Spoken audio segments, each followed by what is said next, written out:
Hey, good morning. Day 6, Coffee Cup Chronicles. It's 2021. How are y'all this morning? I'm having my coffee, black as normal, and as they used to say down south, thick. Kind of great story about this Blue Water Diner now. This diner is a 1950 manufactured on the East Coast, somewhere in Pennsylvania. It had a life of its own here on the East Coast somewhere.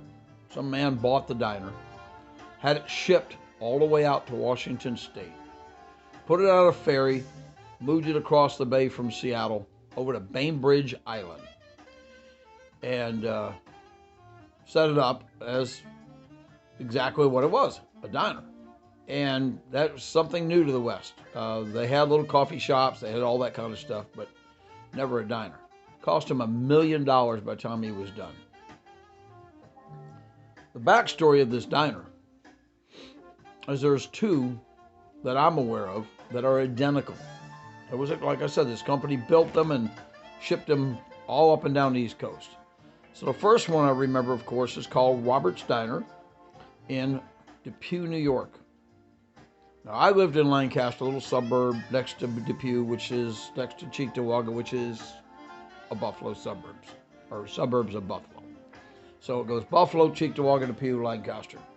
So Depew, this diner, we used to go as a family when we were young kids, Robert's Diner. You walk in the door, there's booths to the right, booths to the left, there's stools in front. Well, if you walk to the right and go all the way to the end and then hook a little left and go through the door, the bathrooms were back there, but there was a old phone booth with a, it was great. Anyway, when I found this diner in Bainbridge Island, I'd heard about it and made a special trip. Cost you, I forgot, something like $3 to go across on the ferry. You go across the ferry, get off, go up the hill, 2 blocks, it's on the left-hand side. That diner is still there, by the way. It's now called Madison Diner. I don't know that story. It was just a typical diner. Now, most of y'all, especially some of my friends and followers who are out west, don't know anything about diners. This isn't a hole-in-the-wall place, and they call it Bill's Diner or something.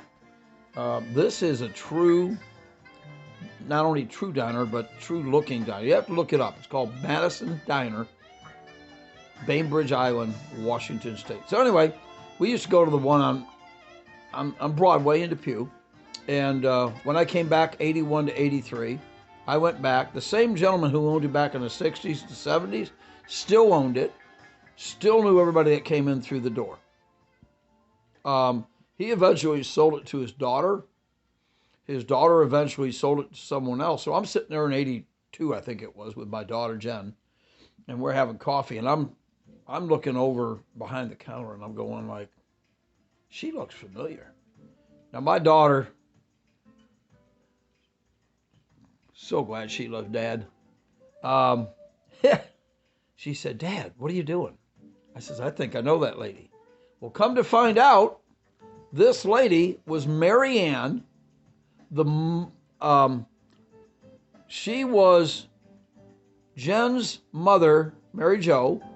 She was Jen's mother's boss at Your Host restaurant in D&L Plaza, way back in the 70s, 73, 74, 70, well, before we moved to 70, got married and moved. Anyway, you get a chance to go to this diner, it's cool. There's another one called Davies. Now that's on Colfax Avenue in Colorado, west of Denver. He fought City Hall, literally, for years. You're driving down Colfax, headed west, going up toward Golden, Colorado, and there's this great big horse and cowboy on top of the entranceway. Well, it violated the sign order for the city. Problem was, he was there first before the order. Classic, isn't it? Anyway, Blue Water Diner, Bainbridge Island, now called the Madison.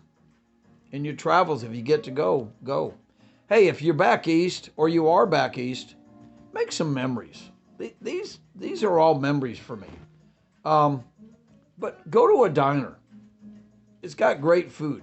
There's a couple other ones coming up that I think I got cups from. I think there's one called Starlight Diner. That was one of the. Well, we went on a diner tour one day when we were up in Pennsylvania and living there for a year and working for Marriott, and we decided to go on a diner tour that day. And we had 5 diners over in New Jersey. You know, I never knew I was going to like coffee so much. Never knew I'd have so many coffee cups. But everybody knew Don was going to have stories someday. Listen, you get to be 64 going on 65 years old and you don't have stories to tell your kids and your grandkids, you just had a boring life. I was anything and still anything but boring. Y'all enjoy.